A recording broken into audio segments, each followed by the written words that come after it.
Howdy folks. In the last video on the property, we talked about drilling our well, what that was like, the experience we had. There was a little bit of confusion, which if you watch that video, we had asked the previous landowner to drill the well because we were initially going to go through the bank. We don't have to put down as much on a down payment if there's any sort of development on the land. And so that's why we had asked the landowner, the previous landowner, to drill the well, because then that qualifies as a development. Today, we want to go over the plans for building our house, our passive solar house here in the high desert, and what that's gonna kind of look like. We've taken some time to just do a little, 12-year-old's sketch of what we would kind of like to have, and we've passed that on to a house designer who's gonna take that, kind of add some creative aspects, as well as make sure that what we envision is going to be up to code, and we won't have any issues getting the permits needed to build the house, as well as abiding by all the county and state laws. To quickly kind of give you some context, this is the backside of our property here. This would be south facing. And so the house is gonna sit, like here's our driveway. The house is most likely gonna sit somewhere in this area here. Our well is maybe another 50 feet up that way. And then ballpark, house is gonna go somewhere in here. Septic will probably go somewhere down here. And then the garage slash shop will probably go somewhere closer to that hill, because that's our least desirable kind of view from the house. And so we wouldn't mind necessarily blocking some of that view with a shop. Otherwise, the rest of our views are beautiful. We don't really want to obstruct those. So just to give you some context, north, this would be east, this would be south, and this would be west. So when we're looking at the drawings, you can kind of understand the house is going to be facing this way, and the back of the house would be facing that way. And the other thing to note here is the style of house we're building is going to be on a concrete slab, and we're doing cinder block walls, although you guys had some great recommendations in the last property video on different materials to look at. So we will definitely be looking at those, including the perfect, I think it's called the perfect block. We were talking about it just with our friends, actually unrelated, about an hour ago. So we're going to look at different materials, but essentially it's like a faux adobe house. So it's going to be cinder, concrete pad, cinder block walls that are then filled with rebar and cement. Big old windows to retain a ton of the sunlight coming through. And I guess we'll just start by showing you the, you want to start with the interior or the exterior? I think we'll start with the interior, because then you can get a better idea of what the exterior is going to look like, because we don't have like a 3D picture of that yet. I basically took Morgan's drawings, brought them into Photoshop, and just made a kind of a digital sketch over of them. So it's what we got for now. We decided to show this way first because we think just you understanding that this is a U-shaped house is going to translate better to showing you what the outside is going to look like. So the reason we designed kind of a U-shape here is because we went to Taos, New Mexico, and sat on the patio of the brewery. And this is how they have their patio set up. It's like a really deep recessed covered patio. So there's going to be a corrugated plastic cover that runs up to the end of the house line here. And then about probably, we think like maybe 4 feet deep here of patio. And then we're going to do like a stucco fence around here to keep out rattlesnakes, because they can't climb over a stucco fence. So the whole house is really built around this outdoor area. So we're going to have a bunch of windows here. These are probably going to be more of a functional door, either a slider or just a normal door that opens in and out with a glass front. And then the fronts of both of these areas here are going to be really tall and wide windows. That's going to allow for an enormous amount of sunlight to penetrate the house. This area over on this side is going to be more of our living area. So this is going to be the living room. It's obviously going to have a beautiful view out the front this way, as well as to the west this way. We're going to have a fireplace here in the corner. And then we go back into the kitchen here. Probably an L-shaped bar, we don't really know yet. Food pantry in the corner here. And then as of right now, we're thinking of doing an entrance out the side here, because our driveway right now is kind of on this side of the house here. So we're just thinking, functionally speaking, it would be good to have an entrance here. Moving on to this area here, we're going to have a nice indoor dining room table. And then moving into the bathroom, mudroom, and then we don't know where the stairs are going to fit, but they will be somewhere over in this side of the house. And then we'll have the office up here. We're also looking to do kind of the, what I would call the main entrance back in the mudroom. That way we can put dirty coats, shoes, all of that right here in the back of the house. And the other thing with this design that we're looking to do, one, because it's going to be functional for us doing it ourselves and it's going to be more cost effective, is to have all the plumbing in one area of the house. So we're not going to have a bathroom up here, so we have to run that much more plumbing up in this direction or in this direction. We're keeping all of our plumbing in this area of the house. Yeah, so it'd be kitchen sink, bathroom sink and toilet, and then washer and dryer. So the stairs are going to be somewhere on this east side of the house because, as Connor said earlier, the garage will likely be over on this side. So we're already going to have a kind of blocked view. So we figured we'll put the stairs on that side of the house as well because there really won't be any windows. So in some fashion, we are going to go upstairs through here. And the upstairs is going to be a really long and skinny room. So it's basically going to cover this area of the U, only this part right here. So then we're going to have, for now, we'll just probably put the bed in the middle of the room and have a bunch of windows facing north because that's where, if you've watched the past couple videos, we have what we lovingly refer to as Western Rock and Peachtree. So we do want to be able to see those from the house. Have a window on the west side. This one will probably, these three here will likely be opening windows as well as these ones in the front. That way we can get a good amount of ventilation and cross breeze upstairs because it will likely get pretty warm upstairs. I know Morgan mentioned a fireplace, but we're kind of thinking more of a wood stove. One, entry-level costs would probably be less, and it would be less work versus building a brick or sand-filled fireplace or fire pit inside the, I guess it wouldn't be a pit, but a fireplace inside the house.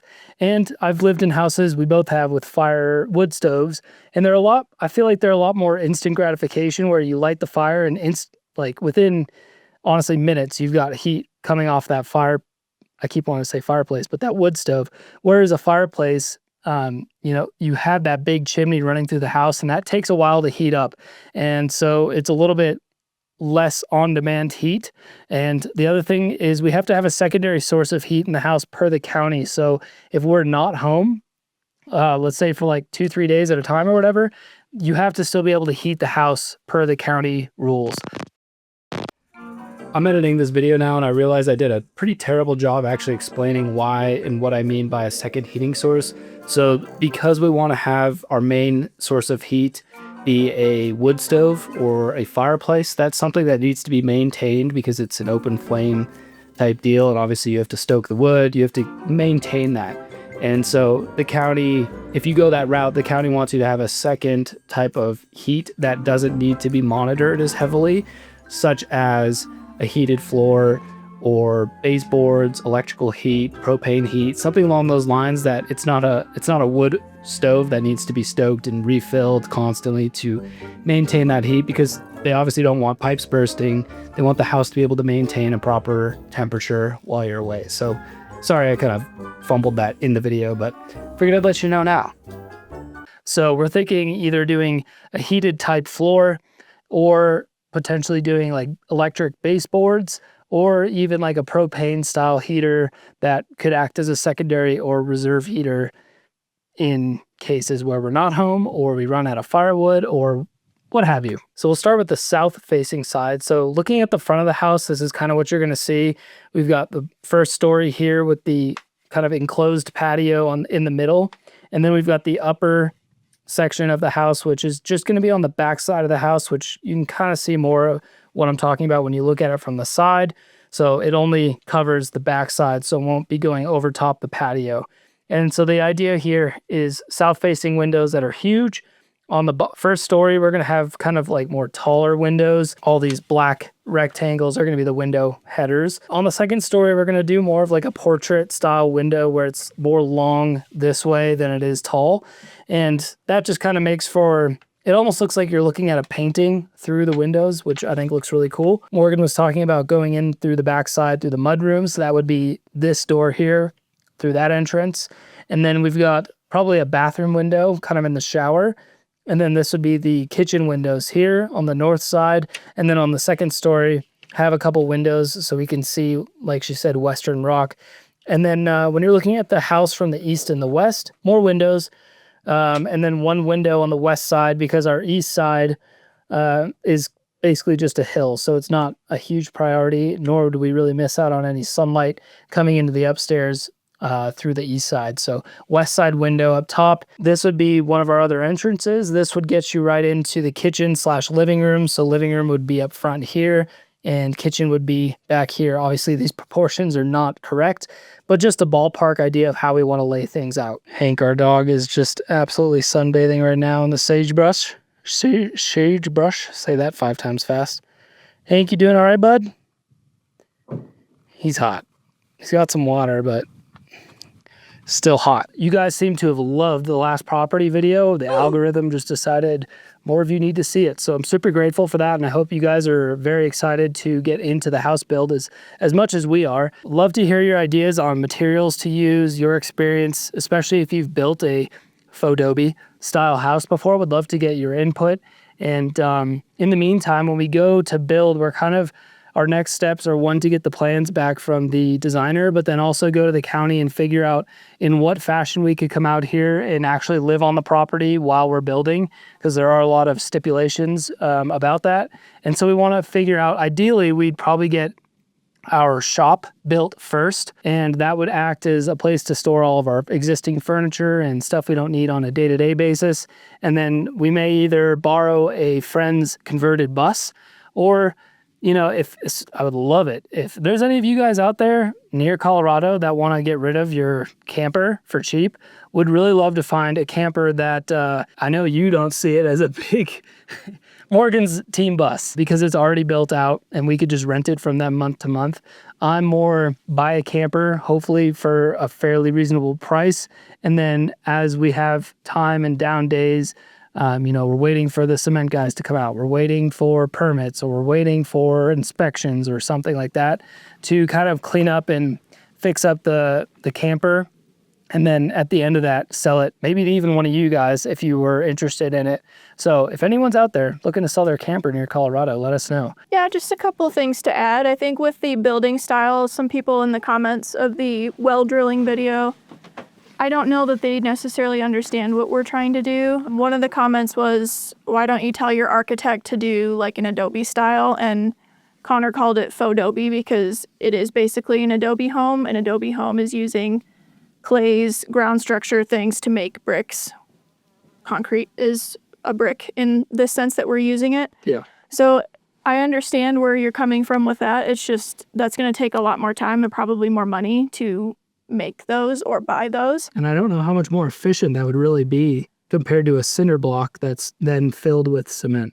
Yeah. And I think, and what people need to understand is we are building the home ourselves. So I helped a friend build a home in this style 2 summers ago, and we put up their entire wall in an hour. So to be able to have cinder blocks, you were literally just stacking like Legos, and it's pretty simple. You follow the chalked out line on the ground and you lay the cinder block, and then obviously loopholes for doors and windows and headers.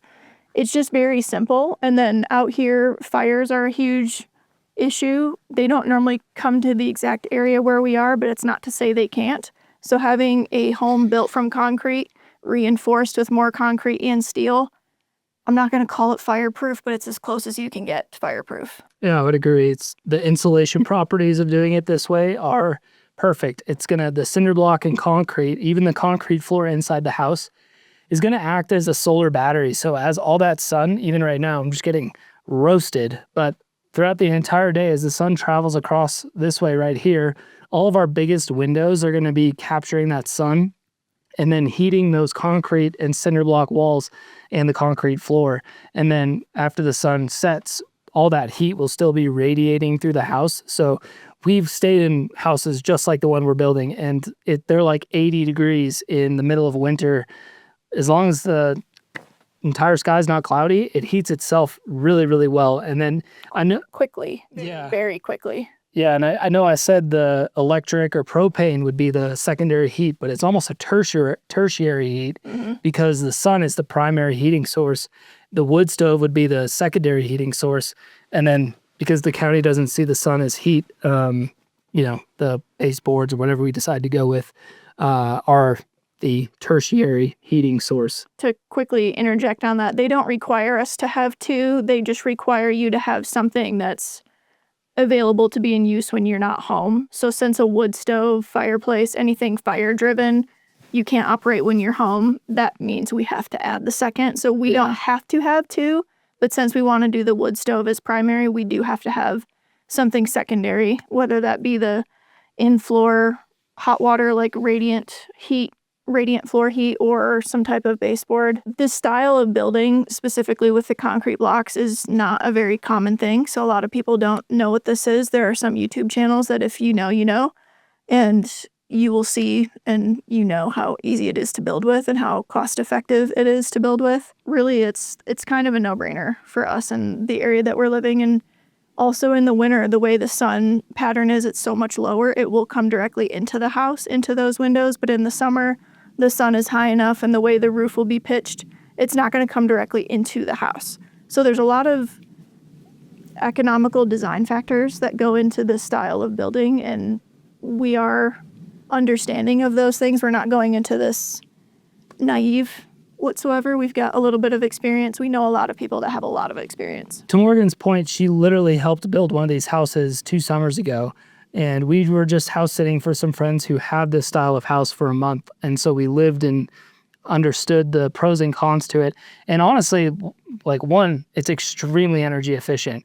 2, it's literally the style we're going for. Like that Southwestern, I guess there'll be some kind of Spanish style parts or aspects to it, but definitely just more of a Southwestern style house that I think will integrate really nicely into this landscape and not just look like a pre-manufactured stick-built home. So we're very much in love with the style of house, and it's just an added benefit that it's really cost effective to build, very DIY friendly, and it's very efficient when it comes to heating and cooling. So that's kind of the plan. Would love to hear what your guys' thoughts are, especially if you've built something like this yourselves. That's invaluable information that I would love to read down in the comments. We read all the comments and reply to as many as we possibly can. So hopefully this resonates with some of you. And if you're out here doing it like we are, wish you the best of luck, because this is a fun journey, and we definitely look forward to it. So leave a comment down below. Let us know where you're watching from. We always like to find out. And if you're new here, think about subscribing. In the next few videos, we're hoping to get plans back and hopefully start breaking some ground. So you've got a lot to look forward to. Keep elevating, my friends. Love you all. We love you all. Hank loves you too. He's just a little hot and sweaty. So we'll see you in the next one. Adios.